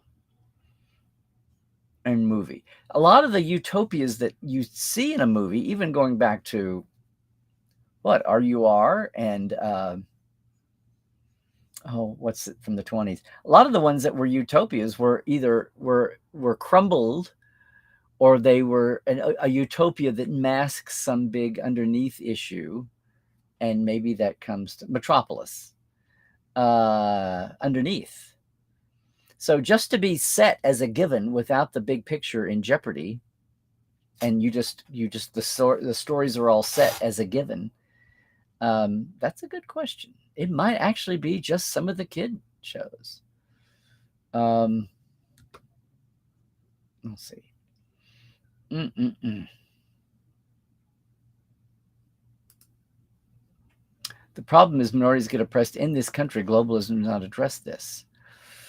Well, I hear what you're saying. Well, we were talking about depictions of a future society and appealing on a TV market versus addressing social needs through media. Ooh, did I just say that? No, I hear what you're saying, Nathaniel. I'm just saying for the intention of the show, and it wasn't even about marketing then the way it would be now, about a global market. They were just trying to fictionalize what they were trying to do. Globalism eventually does, but it's a very slow fuse, very long fuse, I guess. But I hear you, yes. No, TOS was not the first TV show ever in color. Amazingly, Bonanza had been shot in color all the way through, even when most people didn't have color TVs, but they shot it on film to have it for later. There was a German. There was Lieutenant Jaeger, yes. So that Trelane could make fun of him, yes. This is what I'm saying. Yes. There was a hammer, not hammer. But there we go. Newsweek and M Live. I'm sure we'll know more and have some confirmation. It's upsetting no matter what. Yeah, I'm going to be real pissed if you're talking about the 47 thing. And here we are back here. Kirk and Singh. Oh, I wonder what I hit on the head, Di. Maybe you'll tell me. Well, Mona, maybe we have to chalk that up to acting.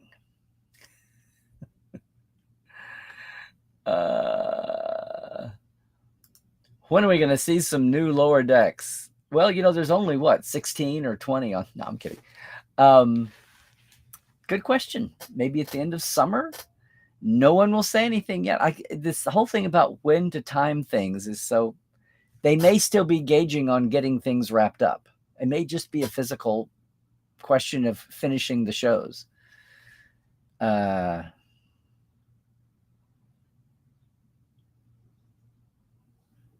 Yeah, no, you meant episode. No, I meant what you mean.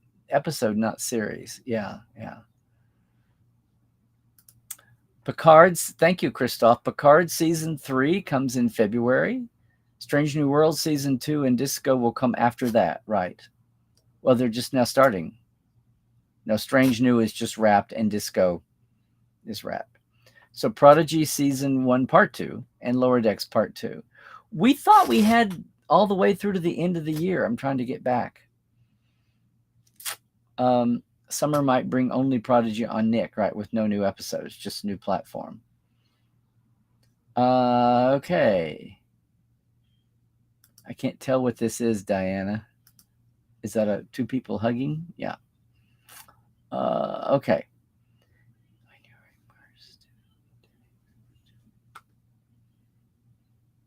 When you are immersed in it and duty prevents you from escaping. I'm not a bit bitter at all. I know. Taking care of your dad. I know.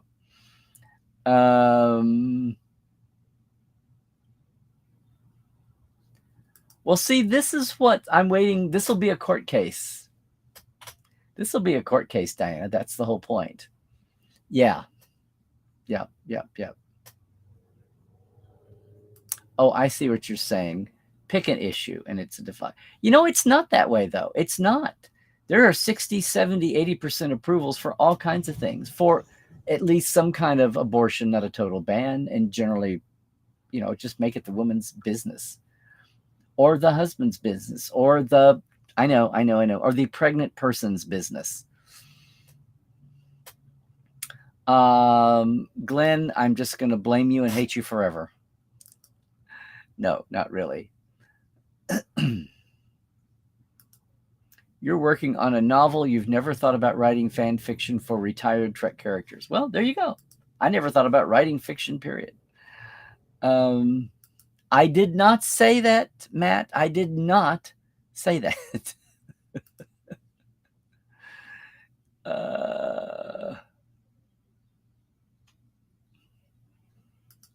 Yeah, they were just crooked crosses or depictions of stars. We had an Indian blanket at Will Rogers that some people find, I defended it. I thought it was a teachable moment because there was an Apache or one of the Southwestern tribes blanket that Will had on his daybed in his office. And we would take people on the tours, and somebody once, like twice a year, someone would say, Will was a Nazi? And it was a teachable moment to say, no, the Nazis took the symbol and turned it on its point, but especially just being flat. It was a global symbol by Hindu, by Vikings, by the Norse, by many Native American tribes, probably some other natives from around the world too, that it was just a symbol for a star. It was just like putting 5-pointed stars or crosses on things, and to reclaim it, to start the reclaiming. But powers that be thought that was too much effort, too much work, too many people seeing it without context right in their face, and thought something bad about it, so they took it away, which I am not in favor of. I'd rather get on top of it and talk about it, especially when you're in the rational right side of things. I'm not hiding the fact that Will Rogers was a secret Nazi. No.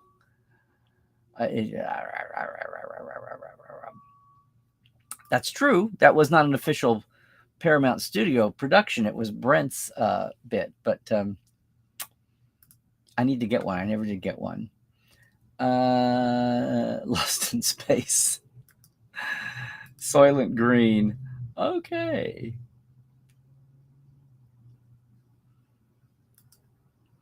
What are you saying? Well, 47 and Trek may have had the shared joke of 42, but the 42 as the most common random number in the universe was a thing that started, unless Douglas Adams carried it around in his head 20 years before he wrote it, or 10, 15.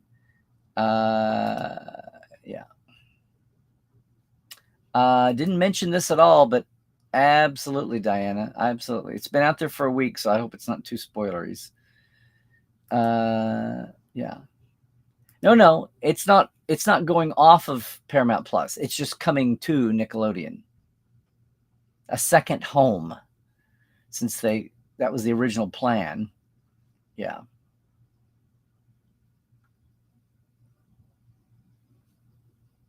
There you go. You got it. Okay. Thank you, Sophia, for joining us. Yay.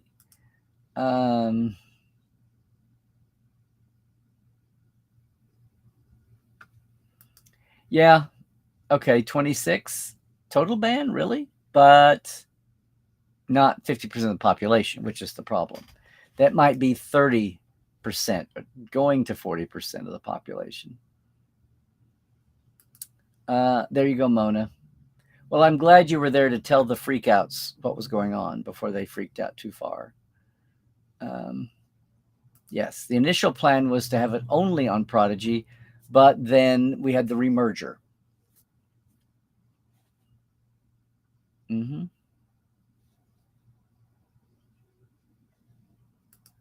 Soylent Green of Omaha is people. Okay. Oh, in the UK, really? In the UK and other places, Nick has already had Prodigy? Interesting. 42 in ASCII is. There you go.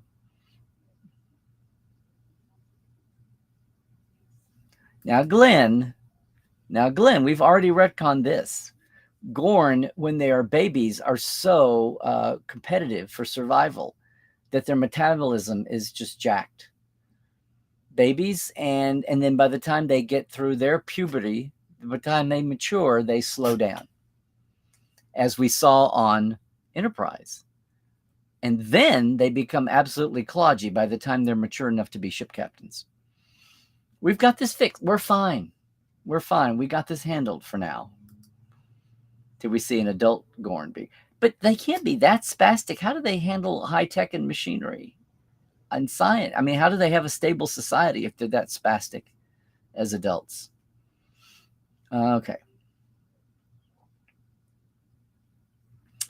I'm going to let you guys battle the digital ramifications of 42. Wondering how Prodigy will. Hello. Nope. Where did that go? There. Things jerked on me. How Prodigy will air on Nick with so few episodes. It will. There'll just be 10. If the Nick audience of kids doesn't get bored by only seeing 10. So we'll see. Maybe the next 10 will come along sooner than later.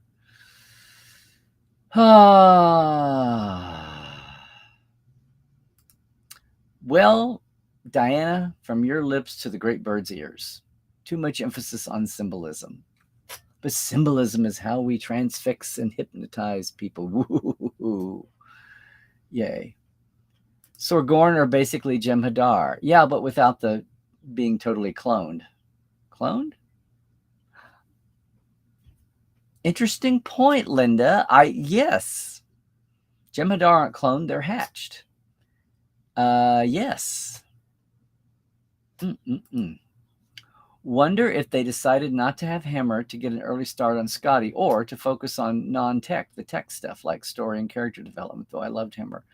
I don't know. I hope Scotty is not in immediately. I don't want Scotty says, canon line, that he worked on 11 ships before Enterprise. So if he is out of the Academy in 41 or 42, he's gone through 11 ships in 18 years, 19 years.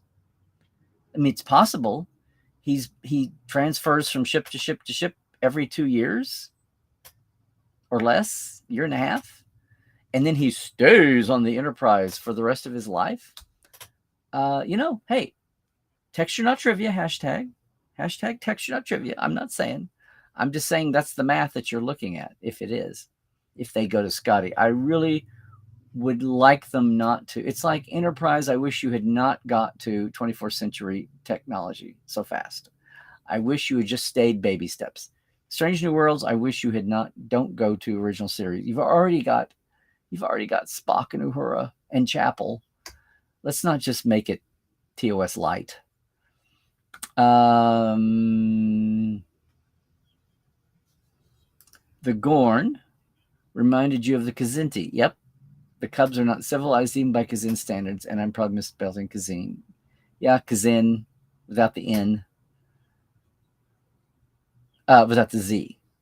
Wait, it's Kzin. Kazin or Kazinti. Yes. It's kind of like Beta Zeds and Betazoid. But aren't our thoughts but symbolic representations of reality? Why, yes, Matt, you could say that. On Shuttlepod, they discussed how the older shows like Enterprise had so many episodes per season. Now we have only a few. Well, that was the business model. Yes. Whoa, 11 ships. Yes, he tells Picard in Relics that he served on 11 ships before the original Enterprise. But if he's a kid and he's an engineer coming up through the ranks, he goes from ship to ship. Yeah, 11 ships in the 1819 years. Gorn are more like aliens. There we go. Well, Dan, you got here just in time for the end of the chat. It looks like that's where we are. Hey, everybody, I think that's it.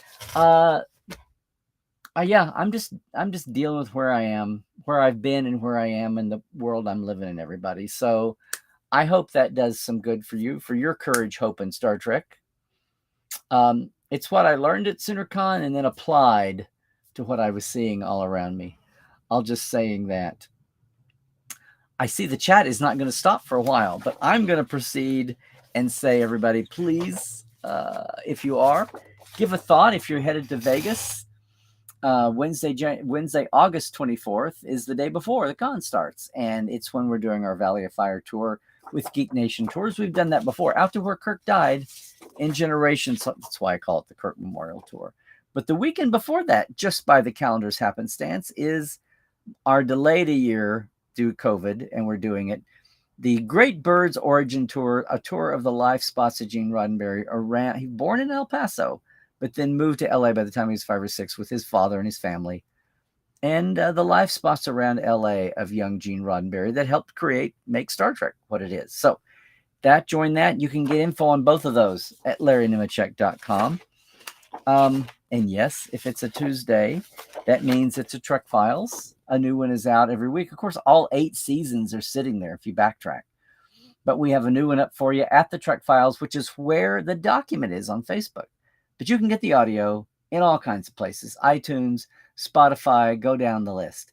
And you can find that and all the Roddenberry podcasts at podcast.roddenberry.com. Appreciate all the support there. We're winding down to the end of 8 seasons, 8 half-year seasons. I know, amazing. I know. Hey, I do want to thank our Patreons once more. Thanks to all of them, our live wires and our TTLers. If you want to help us keep this thing going, the support is welcome. I keep it simple. It's $5, $10. Patreon.com/TreklandLive. Thanks for all of our live wires and our TTLers that I recognized. And a quick note once again. Talked about Picard Season 2, the DVD set, the Blu-rays. A lot of folks maybe 5-10% of the folks on my mail list wait for the Blu-rays still. They're coming out October 4th. You can pre-order now. Otherwise, I would love to have you in the portal with us, portal47.net. That's my business for a lot of the folks who want to deep dive every month. But otherwise, you can always catch me at Larry Nemechek on Twitter, Larry Nemechek's Trekland on Facebook, Instagram, and YouTube. Please like and subscribe and share it around if you're enjoying some actual clarity, sanity, and big picture in things Star Trek these days, like today, as we kind of pick ourselves up and try to keep moving forward and cling on to the optimism that Trek is. Maybe you'll join us over there. I'd love to have you there. Love to have you every corner of Trekland. Take a tour with us. And of course, the customizable Trek tours I call Trekland Treks that you can do as a day tour when you're on your business or your vacation trip to LA. We can do that any time of year, assuming I have an open day. Thanks so much for being with us, everybody. As we say, I'll do one last shout out to our friends at SoonerCon and to the Future Society of Central Oklahoma for making me the latest Oklahoma Speculative Fiction Hall of Fame inductee. Frontiersman. Wow, that is such an interesting, it really got me when they did that. Thanks to all of that. Thanks to all of you for being here and sharing. Hope to see you around the rest of Trekland sometime soon. Okay, everybody? What do I say? Stay well. Do all the things. Stay healthy. Yeah. Stay woke. Check your sources. And Trek well.